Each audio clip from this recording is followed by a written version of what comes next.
ओम नमः परमहंसास्वादितचरणकमलचिन्मकरन्दाय भक्तजनमानसनिवासाय श्रीरामचन्द्राय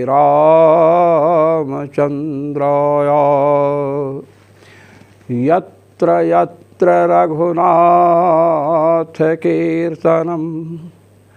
तत्र तत्र कृतमस्तकाञ्जलिं बाष्पवारि परिपूर्णलोचनं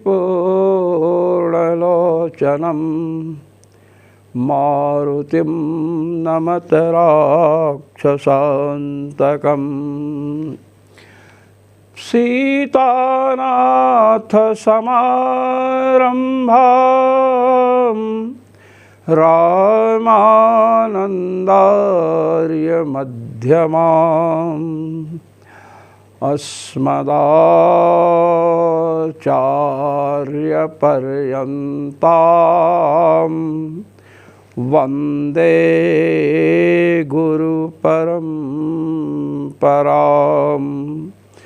वन्दे गुरुपरम्पराम्। सर्वेश्वरश्रीरघुनाथो विजयते तराम्। हम पत्य अधिकरण में चल रहे थे। कल पत्युरसामंजस्यात् द्वितीय अध्याय के द्वितीय पाद का 37वां सूत्र हुआ था। हमने कापालिक, कालामुख, पाशुपत और शैव इन 4 मतों की चर्चा की थी। इनमें कापालिक को कापालाह इस प्रकार प्रयोग आया है। कापालिकों का सिद्धांत है क्या? मुद्रिका षट्क तत्वज्ञः परमुद्रा विशारदः भगासनस्थमात्मानं ध्यात्वा निर्वाणमृच्छति। 6 मुद्राओं का ज्ञाता हो, पर मुद्रा में विशारद हो और भगासन पर स्थित आत्मा का ध्यान करने वाला हो तो वह निर्वाणम ऋच्छति, मोक्षम ऋच्छति, प्राप्नोति। वह मोक्ष प्राप्त करता है। और धारण क्या करते हैं ये लोग? तो कंठिकारुचिकम चैव कुंडलम च शिखामणिः भस्म यज्ञोपवीतं च मुद्रा षट्कम प्रचक्षते। 6 मुद्राएं। मुद्रा शब्द पारिभाषिक है, वैसे मुद्रा कहते हैं मुद आनंदम राति ददाति देवेभ्यः इति मुद्रा। जो देवताओं को अथवा अपने से समादरणीय को आनंद प्रदान करे, प्रसन्नता प्राप्त करे, उसे मुद्रा कहते हैं। मुद्रा देखिए, ये मुद्रा है। अंजलि परमा मुद्रा सर्वदेव प्रसादिनी। परमा मुद्रा, यहाँ पर मुद्रा का शब्द आया है, हाथ जोड़ना है, परम मुद्रा है ये। अब एक हाथ हटा लीजिए, ये भी तो एक मुद्रा है। इसको देख करके लोग असंतुष्ट होते हैं, नाराज होते हैं कि हमको थप्पड़ मारना चाहता है। तो कहते हैं कंठिका, रुद्राक्ष की कंठी पहने। रुचक, रुचक कहते हैं माला को, रुद्राक्ष की माला धारण किए हैं। कुंडल कान में रुद्राक्ष का ही है, शिखामणि है। और भस्म यज्ञोपवीतम च, भस्म मुर्दे की भस्म और यज्ञोपवीत, ये 6 हैं। कंठी रुद्राक्ष की, माला रुद्राक्ष की, कुंडल, शिखामणि, भस्म और यज्ञोपवीत, ये 6 हैं मुद्रा षट्क। आभिर्मुद्रित देहस्तु न भूय इति जायते। कहते हैं इनसे चिन्हित देह वाला जन्म नहीं लेता है। अब बताइए, ये वेद विरुद्ध नहीं है तो क्या है? इतने से ही अगर पुनर्जन्म की निवृत्ति हो जाए, जन्म मरण चक्र शांत हो जाए, तो फिर ब्रह्मबोध की क्या आवश्यकता है, ध्यान धारणा समाधि की क्या आवश्यकता है, जप तप की क्या आवश्यकता है। अर्थात तमेव विदित्वा अतिमृत्युमेति नान्यः पंथा विद्यते यनाय। भगवती श्रुति कहती हैं, पुरुष सूक्त में बात आई है, तमेव विदित्वा अतिमृत्युमेति, उसको जान करके ही, भगवान की उपासना करके ही मृत्यु का अतिक्रमण, संसार सागर का अतिक्रमण अर्थ व्यक्ति आनंद को प्राप्त करता है। नान्यः पंथा विद्यते यनाया, मोक्ष प्राप्ति का दूसरा कोई मार्ग नहीं है। अब यहाँ दूसरा मार्ग खड़ा कर दिया, ये 6 बाह्य शरीर को सजा लो और इस मुक्ति हो जाएगी, ये वेद विरुद्ध ध्वंस है। कालामुख जो हैं, इनका नाम है कालामुख है, बड़ा विलक्षण शब्द है। इनका मत क्या है, कपाल पात्र में भोजन करना, कपाल जो मनुष्य की खोपड़ी होती है ना, उसमें भोजन करना, सब भस्म में स्नान करना और भस्म को खाना, लगुट धारण करना और सुरा कुंभ की स्थापना करना, मदिरा भर करके घड़े की स्थापना करो, कलश की, और उसको आधार बना करके देवता की पूजा करो मध्य में। उसी से ऐहिक आमुष्मिक इस लोक की और परलोक की सभी कामनाएं सिद्ध हो जाती हैं। इन लोगों का एक सिद्धांत है, रुद्राक्ष कंकणम हस्ते, रुद्राक्ष का कंकड़ पहन लें। यहाँ आप देखते होंगे महात्माओं को, रुद्राक्ष कंकणम हस्ते जटा चैका चमस्तके, एक जटा वो बांध लिया, कपालम भस्मना स्नानम, खोपड़ी की भस्म से स्नान किया या भस्म खोपड़ी में भर करके स्नान किया। ये सब शैवागम में प्रसिद्ध है।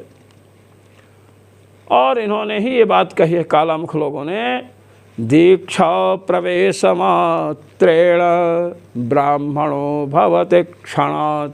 इनके यहाँ कोई दीक्षा ले लेना कालामुख वालों के यहाँ, तो दीक्षा मात्र से ही उसे ब्राह्मणत्व प्राप्त हो जाता है।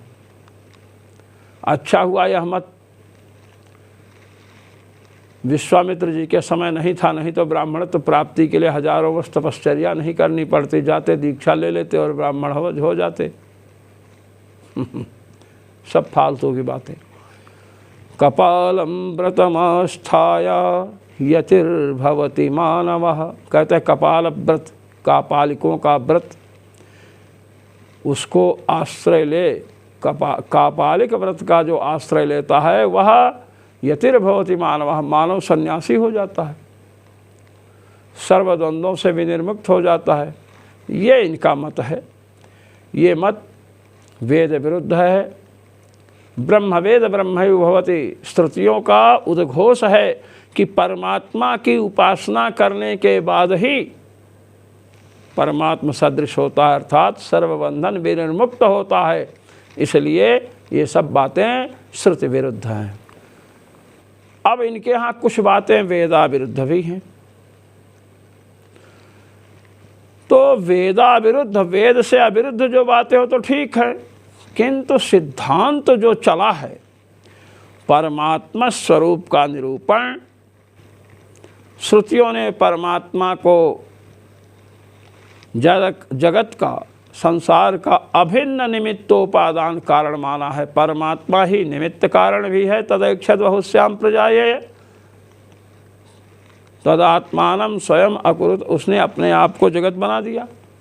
तो निमित्त कारण भी है और उपादान कारण भी परमात्मा ही है। तो इस प्रकार श्रुतियों से यह मत विरुद्ध होने के कारण असमंजस है। अब आइए, संबंधानुपपत्तेश्च, द्वितीय अध्याय के द्वितीय पाद का 38वां सूत्र है। यहाँ पर ये बतलाया जा रहा है, इतश्च असमंजस्यम, इसलिए भी इन लोगों का मत असमंजस है, ठीक नहीं है। क्यों? असंबद्धस्य प्रधानादेः प्रेर्यत्वा योगात् ईश्वरेण कश्चित् संबंधो वाच्यः। कहते हैं इन लोगों ने कहा था कि हम लोगों के जो महेश्वर हैं वे प्रकृति में अधिष्ठित होकर के प्रकृति को अपना आश्रय बना करके संपूर्ण जगत में प्राणियों को प्रेरणा करते हैं। संबंधानुपपत्तेश्चा से भगवान बादरायण यह कहना चाहते हैं कि अच्छा आप अपने महेश्वर का प्रकृति से संबंध बतलाओ। असंबद्धस्य प्रधानादेः प्रेर्यत्वा योगात्। असंबद्ध है प्रधान से, प्रकृति से आपका महेश्वर परमात्मा असंबद्ध है, इसलिए प्रेरक नहीं हो सकता है। अब प्रेरक होने के लिए कश्चित संबंधो वाच्य ईश्वरेण, ईश्वर के साथ जिसको आप ईश्वर कहते हो उसके साथ प्रधान का प्रकृति का कोई संबंध तो होना चाहिए ना। तत्र समवाय संयोगौ न संभवतः। भगवत्पाद श्री स्वामी रामानंदाचार्य जी महाराज कह रहे हैं कि संयोग और समवाय ये दो संबंध बन नहीं सकते हैं। क्यों?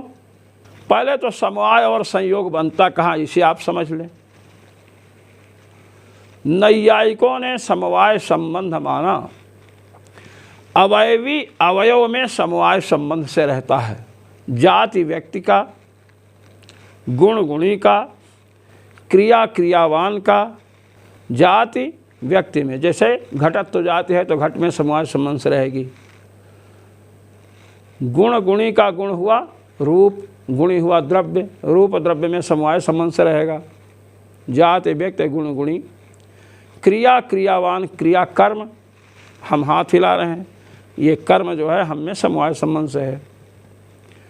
नित्य द्रव्य और विशेष, इन दोनों का भी नित्य संबंध है। तो कह रहे हैं कि ये तो होता है समवाय संबंध।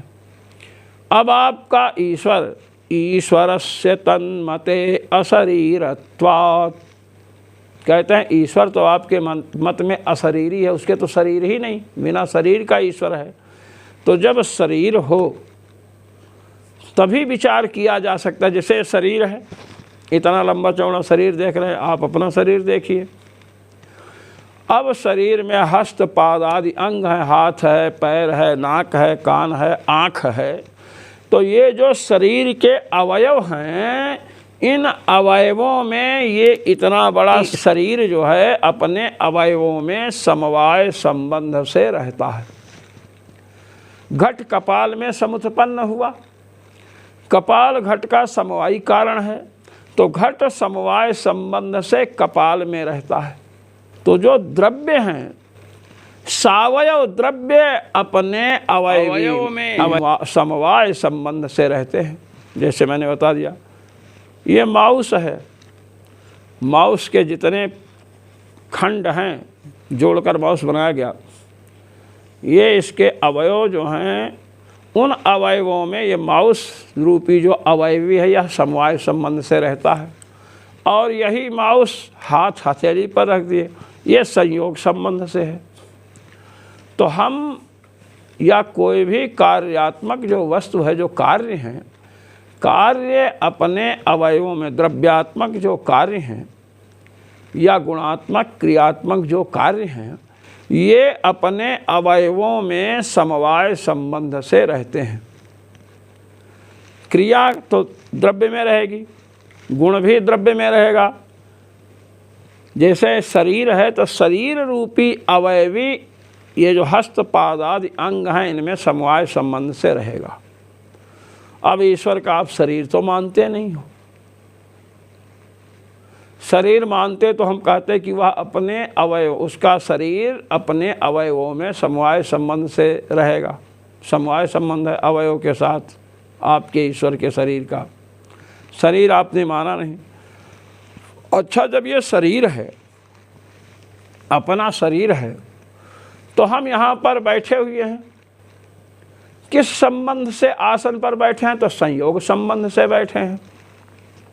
आप कुर्सी पर बैठते हैं, भोजन करते समय पीढ़े पर बैठते हैं या दरी पर बैठते हैं, भजन साधन करते समय कुसके आसन पर बैठते हैं, मृगचर्म पर बैठते हैं, किंवा बाघंबर पर बैठते हैं, तो उसके साथ आपका संबंध क्या है? संयोग संबंध है।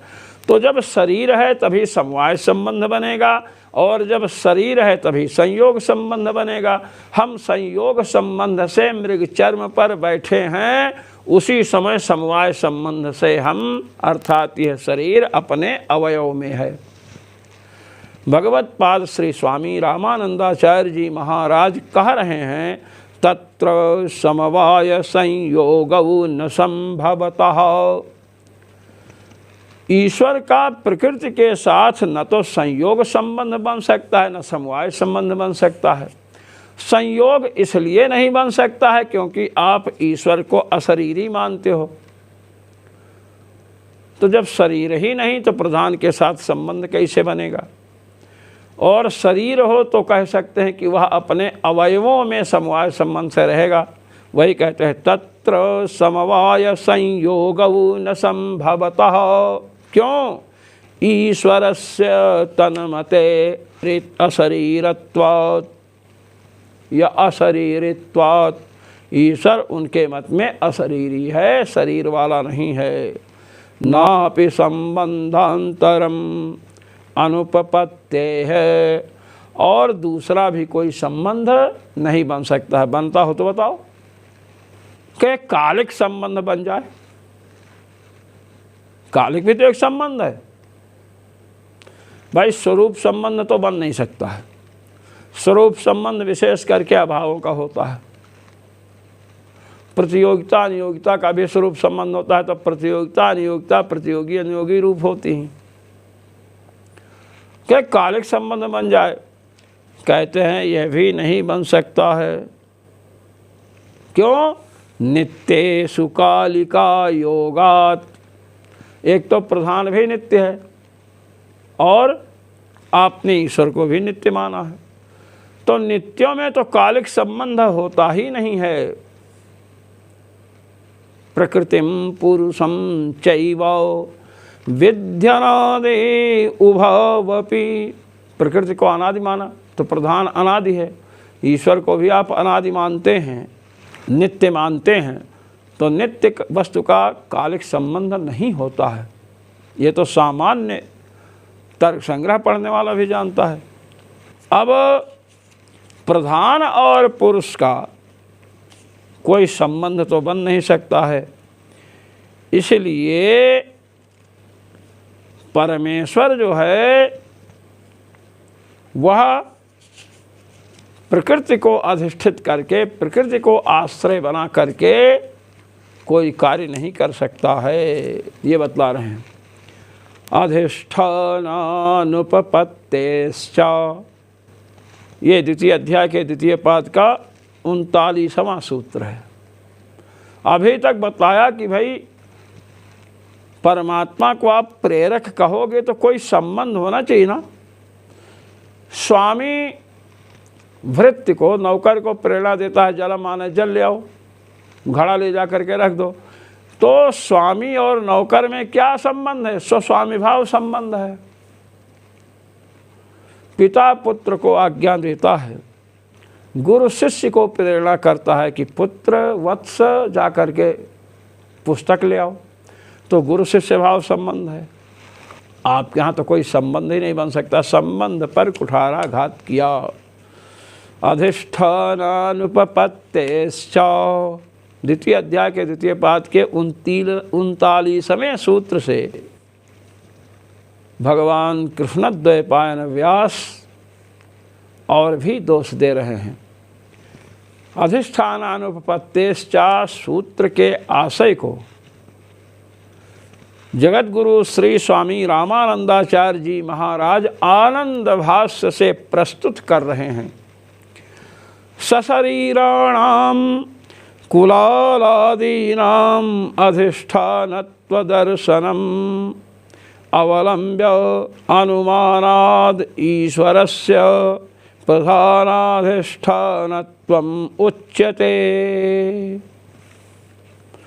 न च पशुपतेर निमित्तभूतस्य कुलालादिदृष्टान्तेन प्रधानाधिष्ठानत्वम् उपपद्यते। कहते हैं जो कुंभकार है, कुंभकार घट का निर्माण करता है, तो कुंभकार पृथ्वी पर बैठ करके, जमीन पर, भूमि पर बैठ करके न घड़ा बनाता है। अरे कुछ बोरा बिछा लिया, कुछ बिछाया तो उसका कोई आश्रय है ना। तो कुंभकार क्या है, शरीर वाला है कि बिना शरीर का है, बतलाइए। कुंभकारः शरीरी अशरीरी वा, कुंभकार शरीर वाला है कि बिना शरीर का है। प्रत्यक्ष आँखों से चाक्षुष प्रत्यक्ष हम कर रहे हैं कि कुंभकार सशरीर है, शरीर वाला है। तो शरीर वाले कुंभकारादि का अधिष्ठान भूतल, चटाई, ये सब देखी गई है। अब उसको लेकर के आप अनुमान करो कि जैसे कुंभकार घट का निर्माण करता है तो किसी का आश्रय लेता है, अधिष्ठान बनाता है, ऐसे ही हमारे महेश्वर या हमारे परमेश्वर जो हैं वे भी जगत की रचना किए तो किसी को अधिष्ठान बनाए, और जिसे अधिष्ठान बनाए, आश्रय बनाए, वो प्रकृति है। वही कह रहे हैं, सशरीराणां कुलालादीनां अधिष्ठानत्वदर्शनम् अवलम्ब्य अनुमानाद् ईश्वरस्य प्रधानाधिष्ठानत्वम् उच्यते। सशरीरी कुलाल का कोई अधिष्ठान है, आश्रय है, जिसके कारण वह घट का निर्माण करता है। इसी प्रकार परमेश्वर जगत रूपी कार्य का निर्माण करते हैं तो उनका भी कोई अधिष्ठान होना चाहिए, और वह अधिष्ठान है प्रधान। यदि आप ऐसा कहते हैं तो कहते हैं न च पशुपतेर निमित्त भूतस्य, संसार के निमित्त कारण जो आपके द्वारा पशुपति माने गए हैं भगवान शिव, कुलालादि दृष्टान्तेन प्रधानाधिष्ठानत्वं न उपपद्यते। कुंभकार के दृष्टांत से आप कहें कि जैसे कुंभकार घट का निर्माण करता है तो चटाई को, भूतल को किसी न किसी को अधिष्ठान, आश्रय बनाता है, उस पर बैठ करके करता है। इसी प्रकार हमारे परमेश्वर भगवान शिव इस अनंतानंत जगत रूपी कार्य का विस्तार किए, प्रकृति को आश्रय ले बना करके, प्रकृति को आधार बना करके। कहते प्रधानाधिष्ठानत्वं नोपपद्यते, के इस प्रकार भी अनुमान से आप अपने परमेश्वर का, परमात्मा का आधार प्रकृति को सिद्ध नहीं कर सकते हो। क्यों? कुलालस्य सशरीरत्वात्, के कुलाल तो सशरीरी है, कुलाल तो शरीर वाला है ना। शैवों ने कहा कि हाँ। कहे त्वदीयमतानुमतस्य ईश्वरस्य अशरीरित्वात्, कुलाल तो सशरीरी है, सशरीर है, कुलाल शरीर वाला है, किंतु आपके मत के अनुसार जो ईश्वर है वह क्या है? अशरीरी है। त्वदीयमतानुमितस्य, ईश्वर क्या है? अशरीरी है। इसमें नैयायिक भी आ गए। नैयायिक भी ईश्वर को निमित्त कारण ही जगत का मानते हैं। इनका भी खंडन साथ ही साथ हो रहा है।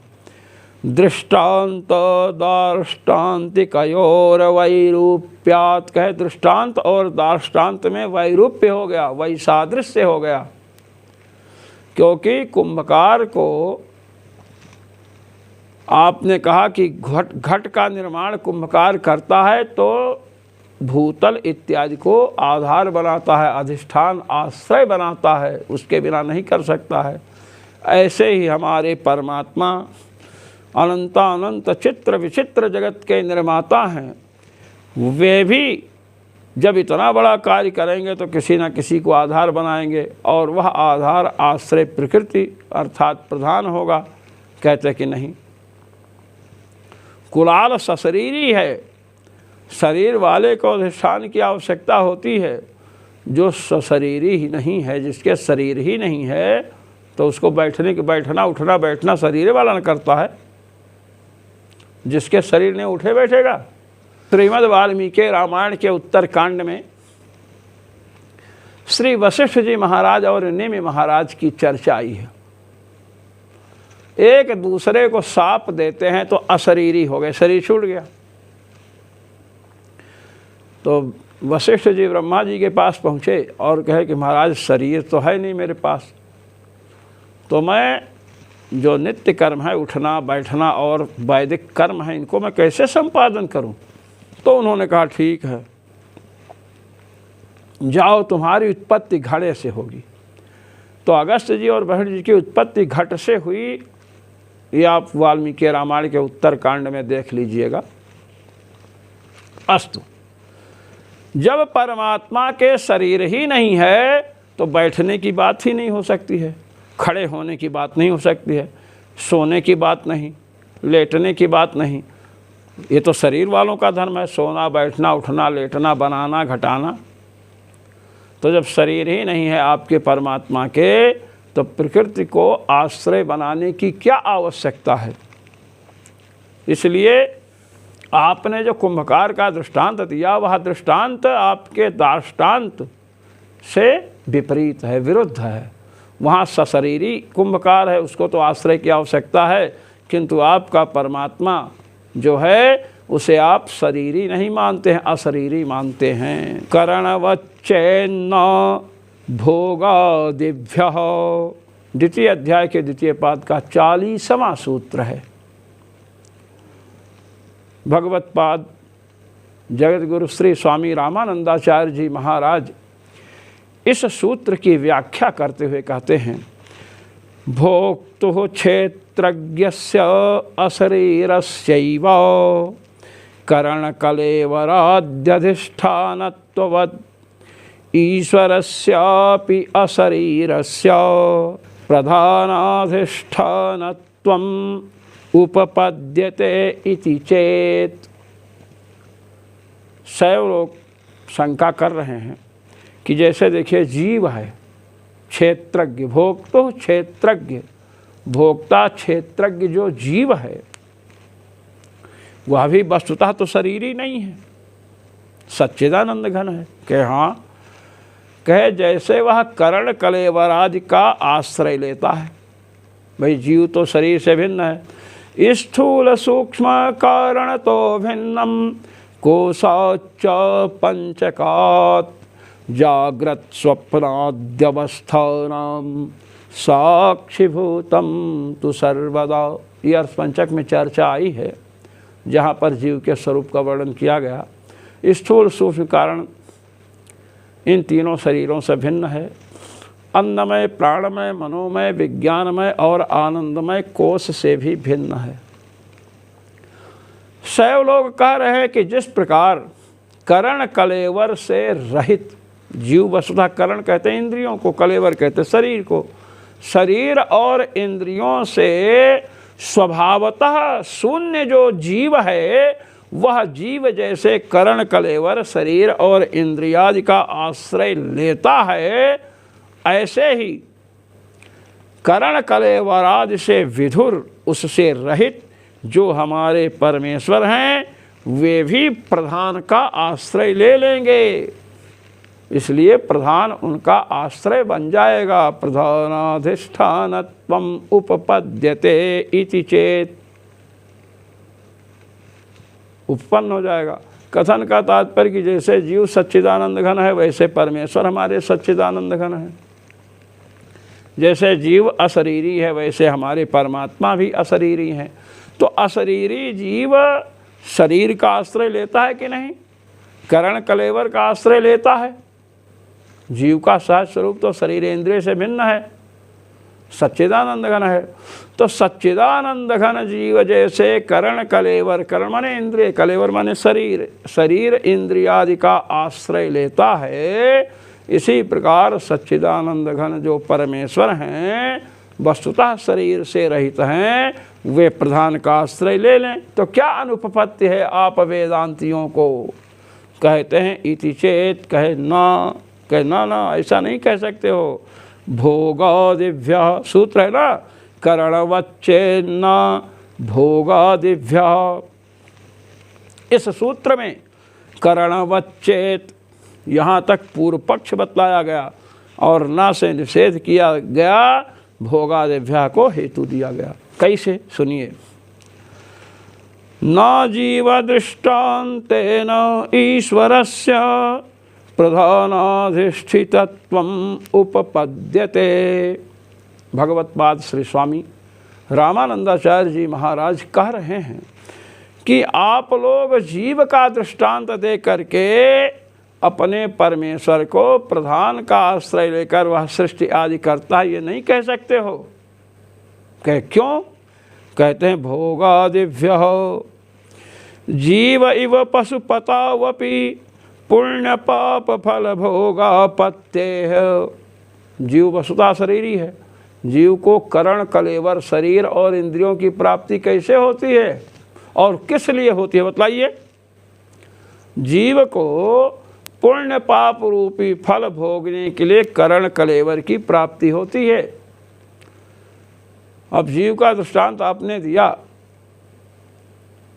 तो क्या आपका ईश्वर जीव के समान पुण्य और पाप का फल भोगने के लिए प्रधान को आश्रय बना रहा है क्या? जीव करण कलेवर का आश्रय क्यों लेता है? क्योंकि पुण्य का फल भोगना है, शरीर ही नहीं मिलेगा तो पुण्य का फल कैसे भोगेगा? जब शरीर ही नहीं तो पाप का फल कैसे भोगेगा? गृहस्थों में और साधु महात्माओं में यही अंतर होता है। साधु महात्माओं के ऊपर जब कोई पाप का फल भोगने को आएगा तो शरीर पर आएगा, जो एकांत में रहने वाले हैं। तपश्चर्या से नष्ट कर दिए तब तो कोई बात नहीं। और गृहस्थों के ऊपर जब आना होगा तो भैंस बीमार पड़ जाएगी, गाय बीमार पड़ जाएगी, पत्नी बीमार, बेटी बेटा बीमार, उससे उनको कष्ट होता है तो इससे फल भुगत लेते हैं। और प्रबल जब प्रारब्ध होता है तो अपने शरीर पर आता है। तो इस प्रकार जीव को दृष्टांत बना करके जैसे जीव करण कलेवर का आश्रय लेता है, ऐसे ही परमेश्वर प्रधान का आश्रय ले लेंगे, ये बात आप नहीं कह सकते हैं। क्योंकि जीव तो करण कलेवर का आश्रय लेता है पाप पुण्य का फल भोगने के लिए। तो क्या परमेश्वर को भी आप कुछ फल मानते हो? कर्मवश मानते हो कि जो प्रधान का आश्रय ले? किस कारण प्रधान का आश्रय लेता है? हेतु बतलाइए। अदृष्ट भोगार्थम एव करण कलेवराधिष्ठानत्वं जीवस्य। पुण्य पाप रूपी फल को अदृष्ट भोगार्थम एव, अदृष्ट कहते हैं पुण्य और पाप को, उनका फल भोगने के लिए ही जीव करण कलेवर का आश्रय लेता है परमात्मा की प्रेरणा से। त्वदीय मत सिद्धेश्वरस्यापि तथा त्वापत्तेः। बतला रहे हैं त्वदीय मत सिद्ध, आपके मत में सिद्ध, अनुमान आदि से आप भी सिद्ध करते हो ईश्वर को, तो ईश्वर को अदृष्ट फल भोग के लिए प्रधान का आश्रय लेता है, मानना पड़ेगा। इसलिए पुण्य पाप रूपी फल का भोग वह करता है, ये बात आप न माने। सारांश क्या है? सशरीरी जो कुम्भकार आदि हैं वही भूतल का, चटाई का, मृगचर्म का आश्रय लेंगे, जो शरीर वाले होंगे। ईश्वर का शरीर आपने माना नहीं है। अच्छा, ये लोग कहें कि हम मान लेते हैं, ईश्वर का शरीर मान लेते हैं, और शरीर जब होगा तो प्रधान से उसका संपर्क हो जाएगा, संयोग संबंध बन जाएगा। संयोग संबंध से प्रधान अर्थात प्रकृति का आश्रय लेकर परमात्मा जो है सृष्टि करता है।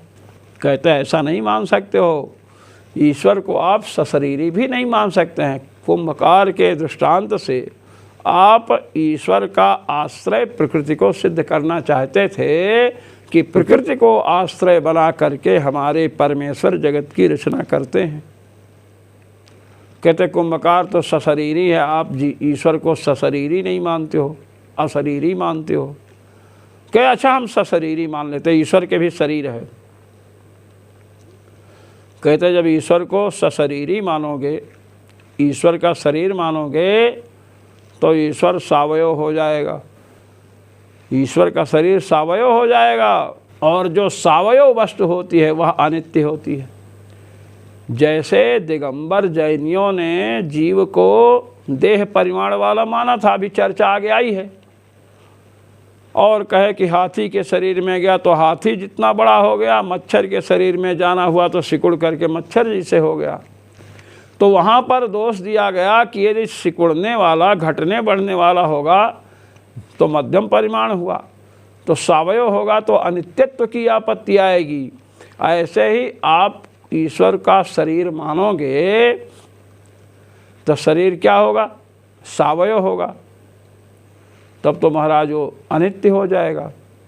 इसलिए ईश्वर का शरीर नहीं मान सकते हैं, और शरीर नहीं मान सकते हैं तो अधिष्ठान भी, आश्रय भी प्रकृति नहीं बन सकती है। अंतवत्वम सर्वज्ञता वा, द्वितीय अध्याय के द्वितीय पाद का 41वां सूत्र है। इस सूत्र में वाह शब्द आया है। वाह शब्दश्चार्थे भगवत्पाद श्री स्वामी रामानंदाचार्य जी महाराज कह रहे हैं कि सूत्रस्थ वाह शब्द जो है चा अर्थ में है। भाष्य देखिए, आनंद भाष्य का आनंद लीजिए। पशुपते पुण्य पाप रूप अदृष्टवशात् प्रधानाधिष्ठानत्व स्वीकारे जीववद अंतवत्वं सृष्टि संहाराद्यास्पदत्वं असर्वज्ञता च स्यात् इति असमंजसम एव इदं मतम। कहते हैं यदि आप लोग कहें कि हमारे जो पशुपति भगवान हैं उन्हें प्रणाम है, ये तो सिद्धांत की चर्चा हो रही है, इसलिए इसमें तो खंडन मंडन चलेगा ही। वेद विरुद्ध अंश का खंडन तो किया ही जाएगा भगवान बादरायण के द्वारा। कहते हैं पशुपति जो हैं पुण्य पाप रूप अदृष्टवशात् प्रधान को अधिष्ठान बना रहे हैं। कहते जब ऐसा कहोगे कि पुण्य पाप रूप अदृष्ट के कारण, अदृष्ट क्या है, पुण्य और पाप स्वरूप है, पुण्य स्वरूप और पाप स्वरूप, तो पुण्य या पाप के कारण प्रधान को आश्रय बनाया। जैसे आप देखिए, आप हैं, हम हैं, जब पुण्य का समुदय हुआ तो किसी अच्छे व्यक्ति को आश्रय बनाए और कार्य धड़ाधड़ संपन्न हो रहा है, और जब पाप का उदय होगा ना तो ऐसा व्यक्ति मिल जाएगा कि पूछो मत।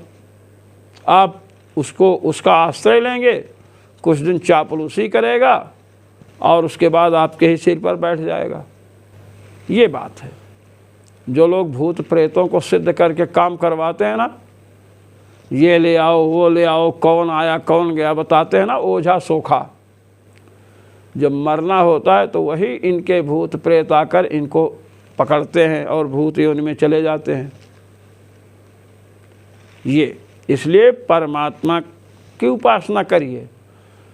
कृष्ण ग्रह ग्रहीतात्मा, यदि ग्रह ही बनाना है तो भगवान भगवद रूपी ग्रह का आश्रय लें कि जो एक बार पकड़ते हैं तो फिर छोड़ते नहीं जब तक संसार सागर से उद्धार न कर दें।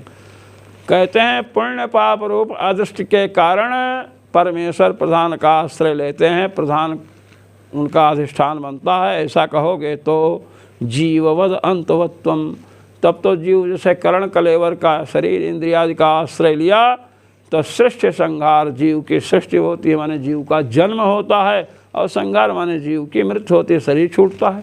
ये बात इसी प्रकार आपका परमेश्वर भी फिर जन्मत मरत दुसह दुख होई, जन्म भी लेगा मरेगा भी। तो आप में परमेश्वर में अंतर क्या रह गया ये बतलाओ। असर्वज्ञता च स्यात्, और जो जन्म लेने वाले मरने वाले लोग हैं ये सर्वज्ञ हो नहीं सकते हैं। अरे सर्वज्ञ ही हों तो जन्म मरण से बच जाऊं, ऐसा कार्य करूं, ये सोचना चाहिए। शास्त्र और गुरुजन उपदेश देते हैं फिर भी उस पर नहीं चलते हैं। इसलिए शैवों का यह मत क्या है, असमंजस है, ठीक नहीं है। अब भगवत पाद श्री स्वामी रामानंदाचार्य जी महाराज कह रहे हैं कि एक बात और आप लोग ध्यान देकर सुनिए। शैवागमे वेदा विरोधिनामपि कियतां धर्माणाम उपलब्धि अस्ति। कहे कि जो शैवागम है उसमें वेद से अविरुद्ध भी कुछ धर्म उपलब्ध होते हैं, जो वेद विरुद्ध नहीं हैं, वेदों से अनुमोदित हैं। कहते हैं जब वेदा विरोधी धर्म भी इसमें उपलब्ध होते हैं तो पूरे पाशुपत दर्शन को, शैव दर्शन को प्रमाण मान लिया जाए। कहते हैं नहीं, यद्यपि शैव दर्शन में वेदा विरुद्ध कुछ पदार्थ, कुछ धर्म उपलब्ध होते हैं, तथापि शैव दर्शन को प्रमाण नहीं माना जा सकता है। तथापि निमित्तोपादान भेद शवभस्म स्नान भगस्थ आत्मध्यानादीनां वेद विरुद्धानां धर्माणां तद्दर्शने बाहुल्याद् असामंजस्यम सिद्धम।